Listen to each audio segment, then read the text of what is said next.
Pessoal, nós vamos utilizar então esse mecanismo de 4 barras para demonstrar como funciona o método gráfico para análise de velocidades. Bom, nós temos o mecanismo 4 barras, então, que é formado pela peça O2A, né? Ele tem também a peça O4B, tá? E tem a peça intermediária, que é a peça ABC. Ela é uma peça monolítica, né? Ela é uma só peça, mas para essa nossa análise nos interessa somente a distância A até B, tá? Para nós conduzirmos o método gráfico da velocidade, nós temos que ter feito antes, né, a análise de posição. Então, nós conhecemos a posição θ2 da barra 2, conhecemos a posição θ4 da peça 4 e também conhecemos a posição θ3 da peça AB, tá? Então, temos essas informações, né, decorrentes da análise de posição. Para nós fazermos essa abordagem, né, se nós queremos fazer análise de velocidades, nós precisamos saber qual é a velocidade angular da peça motora, que é a peça O2A, peça 2. Então, nós conhecemos também a rotação, a velocidade angular da peça 2, é o ômega 2, tá? Então, o que nós queremos saber nessa primeira parte? Nós queremos saber, partindo da velocidade ômega 2, nós queremos saber então qual que é a velocidade angular da peça 4, tá?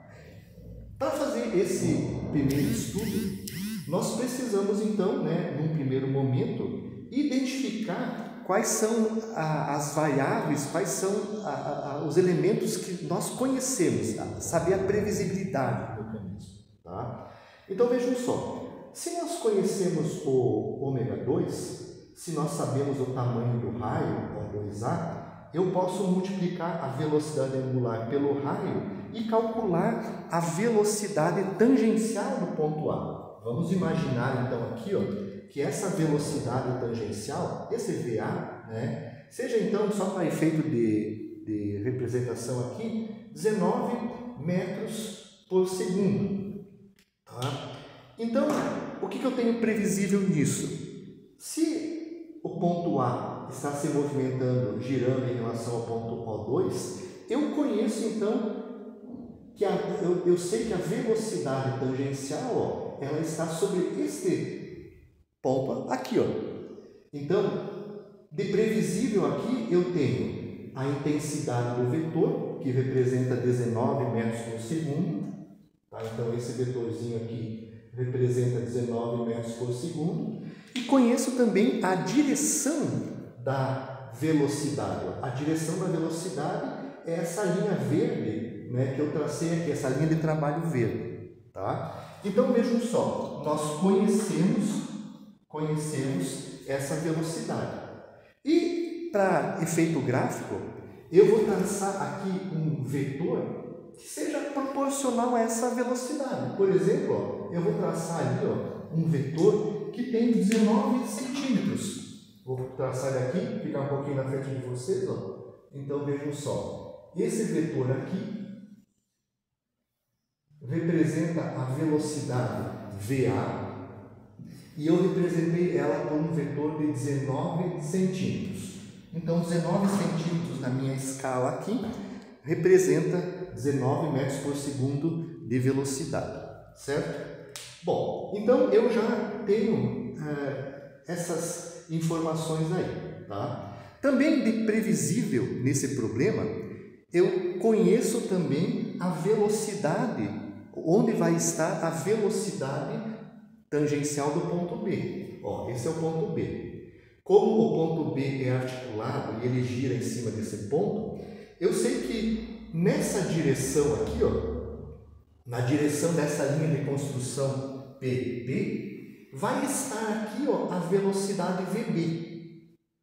Só que eu só conheço ainda a direção desta velocidade. Eu não sei qual que é a intensidade do vetor, tá? Então, eu sei que a velocidade VB vai estar sobre esta direção, tá? E também temos, né, a velocidade VBA, né, VBA, que representa a velocidade do ponto B em relação ao ponto A.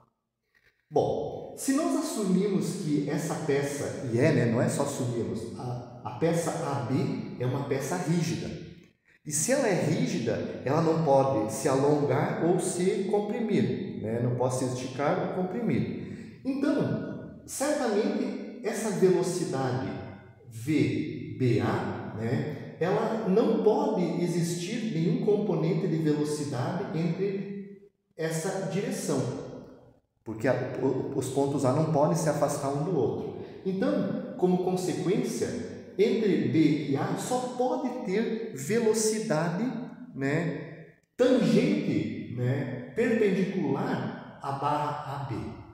Então, diante dessa perspectiva, eu posso traçar essa linha aqui, né, de trabalho, né, QQ, né, que representa a direção onde vai estar a velocidade VBA. Então, ó, eu vou ter aqui a velocidade A e vou ter nesta direção, em algum ponto, com alguma intensidade, né, o vetor velocidade VBA. Tá?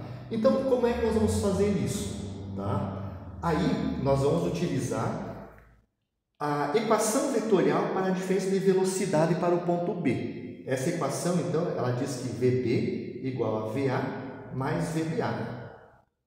Se eu conheço as direções de todas as velocidades, né, eu posso pegar esse vetor, que é o vetor VA, está aqui a intensidade dele, e fechar a equação vetorial, fechar a malha de velocidades.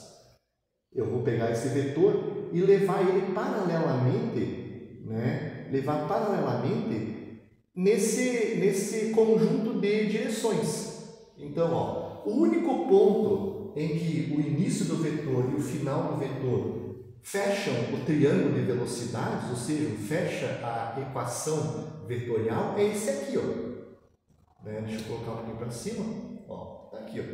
Esse é o único ponto que fecha, ó, todas as direções. Ó, eu tenho essa direção, levei lá para cá também, né? E é o único ponto que esse vetor VA consegue fechar o triângulo de velocidades, consegue fechar a equação vetorial, tá? Então, se isso aconteceu, tá, eu posso vir aqui então, ó, e dizer que entre o ponto B e aqui existe o vetor velocidade, que é o VBA. Aqui eu vou traçar também aqui, ó. Eu só vou tirar aqui, ó. Entre aqui existe o vetor aqui, ó. Aqui existe o vetor velocidade VBA e aqui também, ó, vai existir o vetor velocidade, ó, o VA. Só vou traçar aqui no quadro agora. Ó, aqui está o vetor VA. Aqui vai estar o vetor VBA. E aqui, ó, vai estar o vetor, né, que eu desejo, né, que é o vetor VB. Ó, VB. O VB vai estar aqui, ó. Fechei a equação vetorial, tá? VA, VB e o VBA. Então, ó, VB é o VA mais VBA.